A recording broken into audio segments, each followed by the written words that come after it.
Temple చూడగానే అయితే మొదటి టెంపుల్ గురించి ఇంట్రడక్షన్ అయితే ఇవ్వాల్సిన అవసరం లేదు, ఎందుకంటే టెంపుల్ చూడగానే మనకు అర్థమైపోతుంది.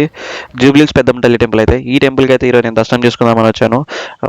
కారణం ఏంటంటే నాకు ఒక యూట్యూబ్ స్టార్ట్ చేసిన 1 మంత్లోనే 500K సబ్స్క్రైబర్స్ అయ్యారు కాబట్టి, అండ్ అమ్మవారి బ్లెస్సింగ్ తీసుకుందామని ఈ స్పాట్ దగ్గర అయితే కాయిన్ పెట్టి మన మనసులో కోరుకుని కాయిన్ పెట్టి నించుంటే కనుక నిలబెడతానని చెప్పాను ఒక ఆశ, అండ్ నిజం కూడా అది. అండ్ ఇప్పుడైతే మాత్రం నేను మా మామ అయితే గుడికి వచ్చేసాం. ఈరోజు కార్తీక మాసం డే 1 అనమాట. ఈరోజు మంచి రోజు కూడా, సో అందుకనే నాకైతే తెలీదు కార్తీక మాసం డే 1 అని చెప్పి ఇక్కడికి వచ్చినా తెలిసింది. నేను మా మామ అయితే టెంపుల్లోకి వచ్చాం. ఇంకా దర్శనంకి వెళ్ళిపోదాం. అమ్మవారి దగ్గర అయితే దర్శనం అయితే చాలా అంటే చాలా బాగా అయింది. అమ్మవారి దగ్గర అయితే వీడియో దీనికైతే లేదు, కానీ నేనైతే ధైర్యం చేసి అయితే వీడియో తీశాను.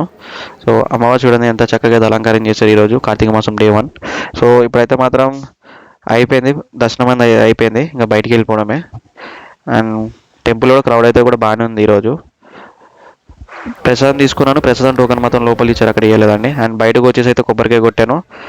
ఇక్కడ కొట్టేళ్ళొచ్చు లోపలికి, మనం మొత్తం అంతా అయిపోయి కొట్టచ్చు. నేనైతే మాత్రం నాకు తెలియక మొత్తం దర్శనం అంతా తీసుకున్న తర్వాత వచ్చేది కొట్టాను. ఇవన్నీ స్టాల్స్ అనమాట, మన వెహికల్ పూజ సామాగ్రి అని కొబ్బరికాయ వస్తాయి. ఫైనల్గా అయితే దర్శనం అయిపోయి ఇంటికి వెళ్ళిపోతున్నాను పెదంతల గుడి నుంచి. అండ్ ఇక్కడికి వీడియో అయితే ఎండ్ చేస్తున్నాను. Please like, share and subscribe to my channel.